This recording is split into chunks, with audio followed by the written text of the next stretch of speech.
Hello, friends, and welcome to this edition of the Coming In for a Landing podcast. I am your host, Paul Hudrick, and I am joined by my colleague over at 97.3 ESPN and 97.3ESPN.com. And that is the great Three Rings, Kevin McCormick.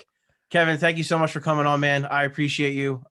We got a lot to uncover here, a lot to unpack. Game 4, the Sixers drop Game 4. Joel Embiid goes down early with an injury. The Hack-a-Ben situation we'll definitely touch on.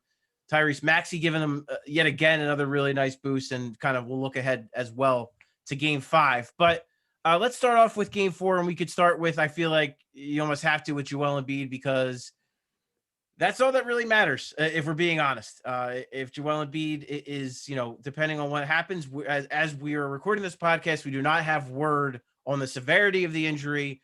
We do know that I think it was 4 minutes left, 4.5 minutes or so left in the first quarter. Robin Lopez blocks a shot. He goes down, appears to hurt his back. We get word at halftime that it's actually his knee. He does not come back in after I think he came out with 30 seconds left in the first quarter, did not return for the rest of the game. The Sixers wound up losing. So I guess, Kevin, we obviously don't want to speculate on what it is, the severity and all that, but I guess take me from, your reaction to when you see it happen, when you find out it's a knee, and kind of where you are today, at least like in the immediate future, what you see kind of, how this affects the Sixers for at least one game in Game 5. I would say I was definitely nervous in the beginning. And of course, the whole, Joel Embiid dunking in Washington, it was almost one of those, here we go again. Like even from this season, after when he suffered the bone bruise earlier, I thought the knee thing was weird too, because even rewatching it and seeing it, he was almost clutching his back the whole time. So it really seemed like that was where the pain was coming from. And it was just kind of like, oh, maybe he has a stinger and, that's what's bugging him. And so you send him to the locker room early, let him get worked on a little bit and see what he can do. But when it's a knee, a guy that size, I mean, there definitely needs to be a serious tone put on with that, because that could mean honestly anything. It could be day to day, or we could be talking about weeks. It feels like I'm more positive with it just because of how he looked when he came back out. You saw him; he was still working in the post. He threw Robin Lopez a couple feet, Right. finishing at the rim as almost for a receipt for what had happened when he got hurt. So I think there's some positivity to be held with that. But I mean, like you said, this team is only going to go as far as he can take them. So everyone is still pretty much you just have to hold your breath until the news comes out.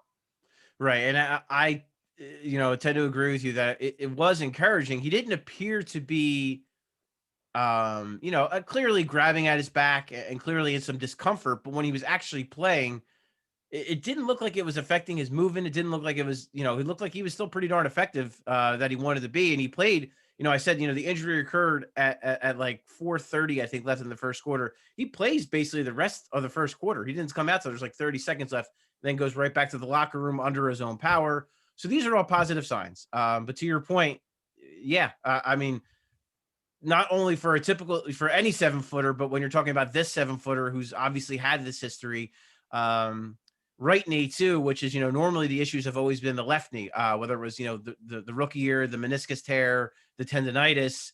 That's the bone that you alluded to that had the bone bruise in it when he got hurt in Washington earlier this year. So it seems to, always be the left knee. So this is the right knee. Whether that's a positive or negative, I can't tell you either.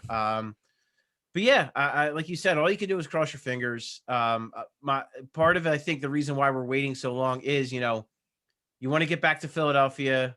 You want to have your medical staff, to examine him. You want to have your medical facilities and your medical equipment and have all that. So you're making sure you're giving him the best care and getting the best results and getting the best opinions of what's next and all that. And like you said, sadly, it wouldn't surprise me if he's day to day or if, God forbid, the worst. I mean, you really, it's everything in between.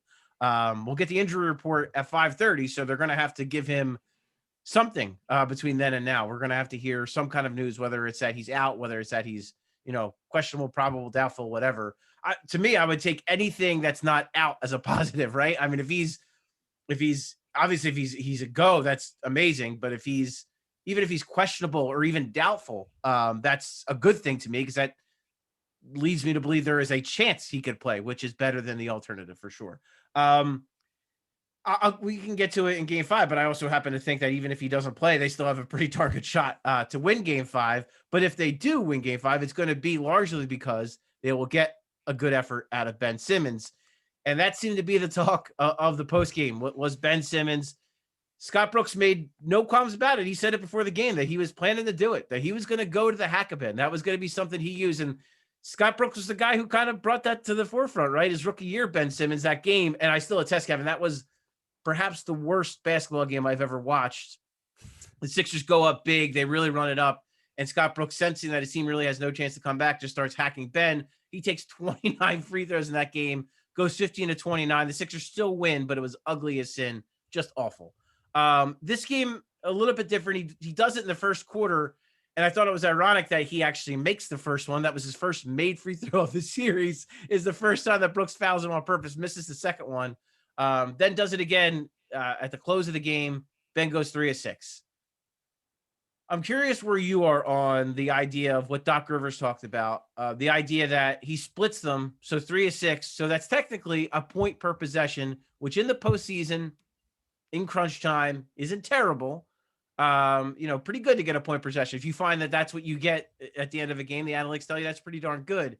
But I guess what are your thoughts on that, on the fact that he goes 5 of 11, goes 3 of 6, kind of in crunch time, and then Doc Rivers' perspective on it? Kind of, how did you see that?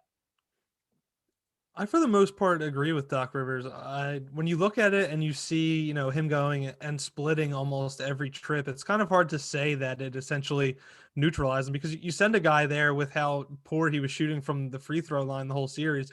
You're expecting him to miss both. So the fact that he was going up every time, there was never a trip where he missed both. They were walking away with points every time. And although it was only 1 point every time down, it still kept them within striking distance pretty much up until the final minute. There was multiple occasions where the Sixers still could have won that game despite the hack-a-ben being in full force. So as much as, people might want to think it's the glaring thing that won the Wizards game 4, it isn't really. I mean, it's something you definitely might have some concern about, because moving forward, you never know if he's going to split them every time down. And, what are other teams thinking about when they're seeing this, and how, potentially effective it could be in a later series. But you'll take the points. If he was missing them all, then yeah, it would be a cause for concern. But I kind of agree with Doc. You got points every time down, and it kept it close. So it's kind of hard to say that it was this true success from Scott Brooks by going to that. I'd agree with that. I don't think it was quite as successful as perhaps Scott Brooks would have wanted it to be. And I don't think, like, you can't look at that game and ultimately say the reason they lost is because Ben Simmons went 3 of 6 down the stretch. I saw, like, if you look at the possessions, I think it was Kevin Kincaid from Crossing Broad posted, like, the possessions that happen. He goes 1 of 2, Beal scores. He goes 1 of 2, Gafford scores. He goes 1 of 2, Wizards don't score. So essentially the Wizards went +2 in that time.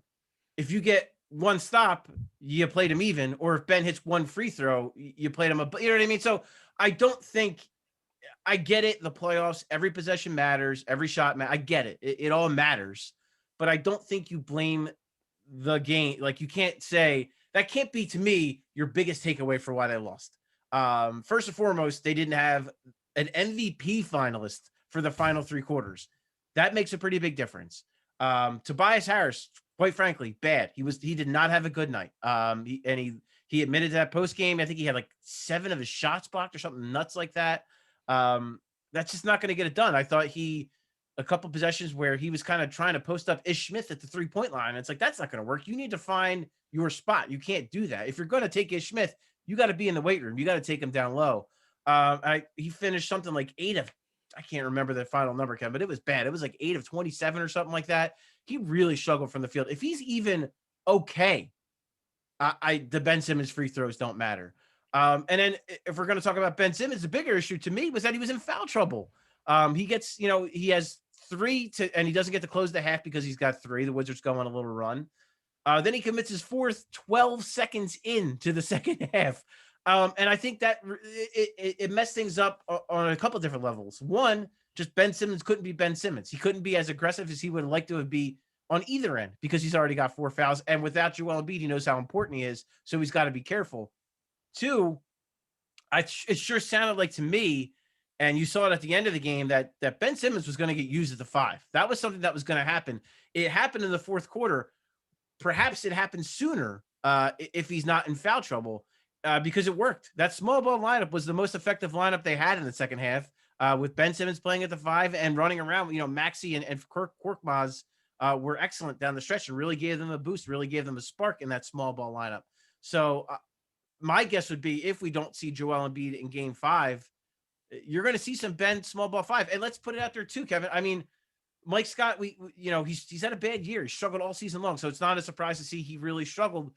The more concerning thing is Dwight Howard wasn't very good. They're calling everything on him in this series. They're officiating him really closely. Some of it I'm sure is reputation, but it's to me, it's really hindered his effectiveness in a big way. So I mean, I guess from your perspective, when you look at Simmons, is the bigger issue that he was in foul trouble and couldn't be as effective as or that he was, or was it the fact that he missed free throws?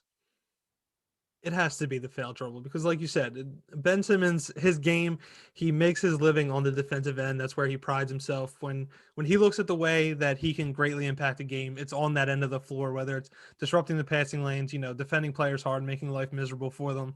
So he wasn't able to do that. Not to mention when you put him at center and he's in foul trouble, he realizes that Dwight Howard's been struggling, and he understands that he needs to remain on the court. So it limits how impactful he can be there as well. I mean, he even got called for a cheap foul when he stayed vertical. So when you're looking at how many clean looks Washington got in game 4, that was their bread and butter for me. Once Embiid went off the floor, it seemed like they were just full steam ahead at the rim, and the Sixers just couldn't keep anybody in front of them. So when you have guys like Gafford around the rim, Russell Westbrook, you need somebody strong around there to be able to throw some bodies around. And with Ben Simmons being in foul trouble, he wasn't able to do that. So it limited what they could do defensively. And like you said, with him splitting all those free throws, they really only needed one stop to go even with them to keep them in. So when looking at it all, the foul trouble definitely is way more impactful than I feel like is being discussed, because people are still focusing just in on those free throws. There's so much more to dissect from that game than a couple missed free throws. Yeah, no, 100%. Sorry, I just saw a Woj thing, so I was just careful. It was not Joel Embiid news. I was just wanted to make sure we touched on it if that was the case.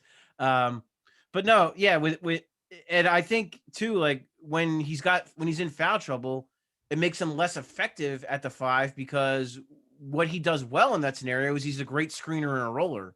And it's really tough when you have 4 fouls, to screen and roll and, with fear of perhaps either picking up a cheap one on a screen on an offensive foul or at the rim. If you're trying to attack Gafford, go into his body at the rim, you're worried about picking up a cheap offensive foul there too. So certainly limited his effectiveness.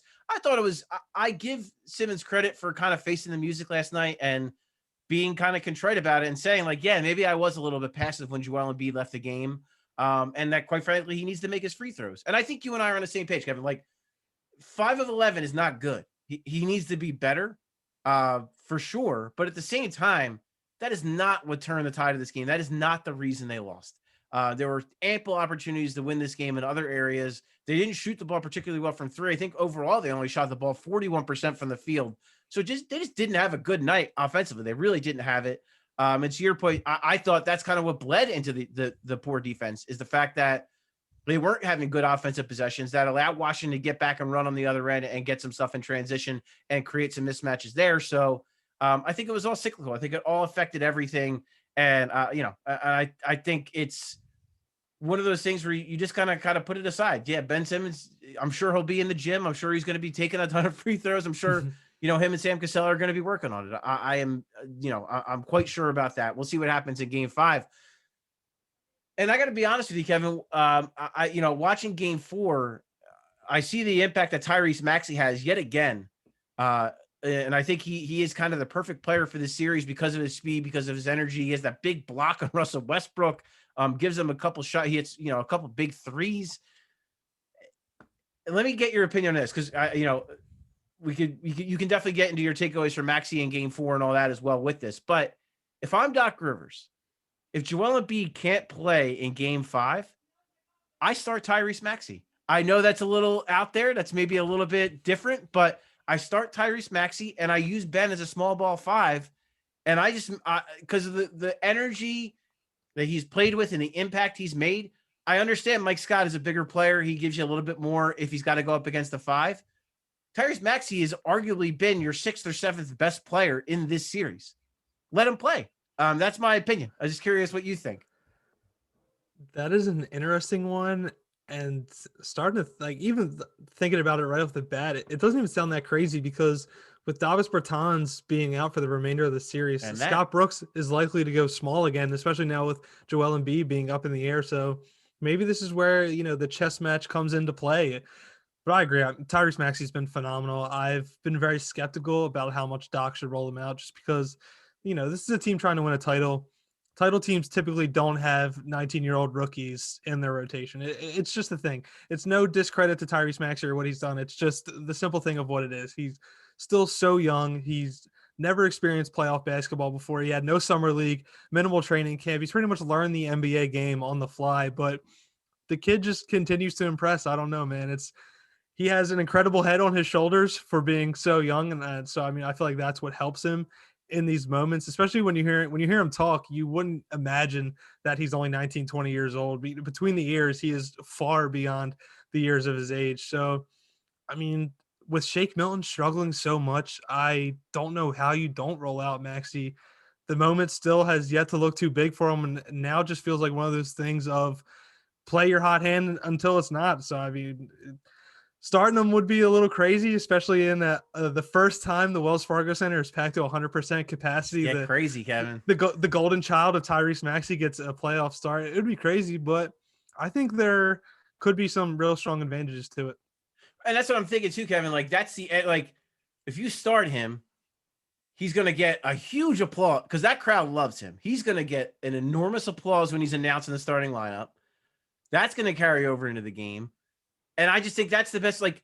You're trying to take the Wizards' heart. You're trying to get up, run it up big, and have them just quit. That's what you want to happen.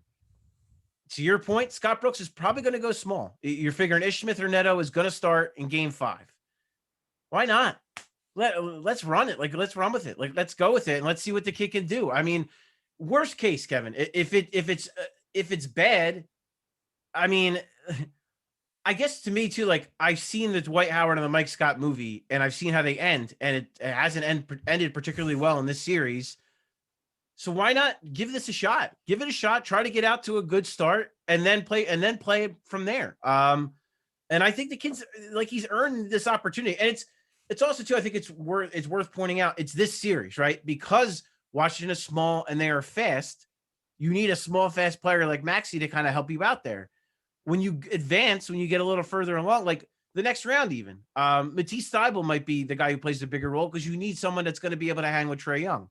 If that's, that seems to be what, they seem to be on a collision course in the second round. So if that's the case, that's, maybe Thybulle plays a bigger role there. And even going forward, whether it's the Bucks or the Nets, if the Eastern Conference Finals happens, maybe Thybulle is the better matchup and the guy who plays more minutes because you need more defense. But right now in this series, Tyrese Maxey has presented as being one of the better matchups on the floor. Now, with that said, I wouldn't be surprised if Doc's going to go that route and he's going to go very small.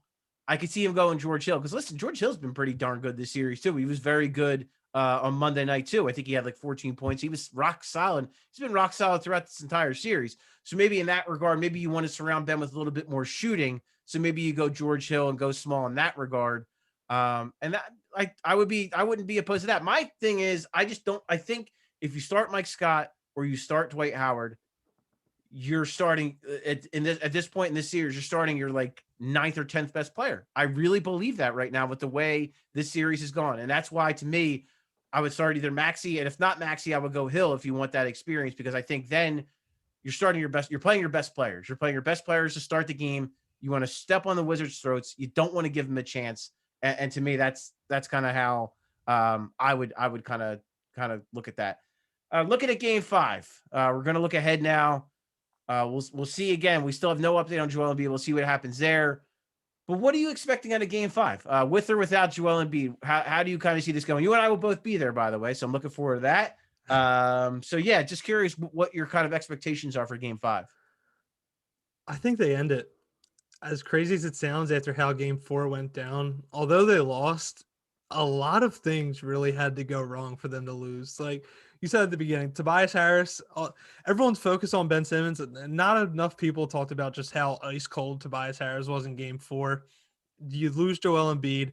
Ben Simmons is in foul trouble. They're doing the hack of Ben. And up until, like the last 90 seconds, they were still in that game. They only lost by 8. When you list that long, events of everything that happened in that game and you didn't tell someone the final score and you asked them to, asked them their opinion of what the final score was, they'd probably say the Sixers lost by 15 to 20 points, not 8. So I really think they get it done. I think they still have more than enough skill. Guys like Danny Green and Ben Simmons, I think even Tyrese Maxey said it after the game as well, that they have more than enough to get it done. The Sixers are still the better team in my eyes. They have so much optionality off the bench that they have enough weapons to figure it out. You still have, like you said, George Hill has been playing great. Tyrese Maxey, Furkan Korkmaz came alive, which is great too. You have all those players to go to figure something out. They've won without Embiid before. They'll be back on their home court. They'll be looking to rectify that game 4. So I think we see a strong, aggressive Ben Simmons. Maybe even we see the Ben Simmons we saw in Utah earlier in the year to make that statement to close out this series. So I said 4 in the beginning, and I guess I have to shift to 5 now. Yeah, I said 5 from the beginning for the record. No, but you can obviously, you throw all that out. This is why it's so hard to predict series, because you just never know what's going to happen. Who knew in game 4 that Joel Embiid would get hurt? Ben Simmons was getting fouled. It was, like you said, Kevin, it was a perfect storm of bad things that happened for the Sixers. Joel Embiid gets hurt. Ben Simmons gets in foul trouble. Tobias Harris, not his night. And I think, with all due respect to Tobias Harris, not having Ben Simmons set him up and not having him kind of set the table hurt him too. Because even in the small ball lineups, when you got guys like Maxey or even a George Hill, they're not Ben Simmons. So they're not going to set the table the way he does. And I think that only furthers the argument of how valuable Ben Simmons is the fact that the Wizards made their run when Ben Simmons was out of the game. And they make their comeback, the Sixers, with Ben Simmons on the floor. So I think that just only, deepens how important he is to this team. And I agree that they should close this out. Even with or without Joel Embiid, this should be a win.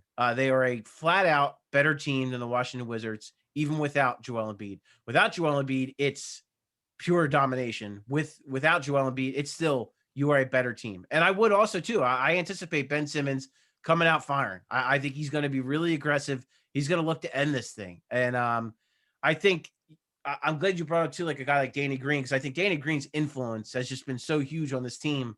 And I'm sure he is going, again, with or without Joel, he is going to be in all those guys' ears saying, let's close this damn thing out. Like, we do not want to go back to DC. We want to stay home. We want to win this at home. And Kevin, 100% capacity. So they will have a full house for game 5. So that's going to be a ton of energy that's going to be in that building.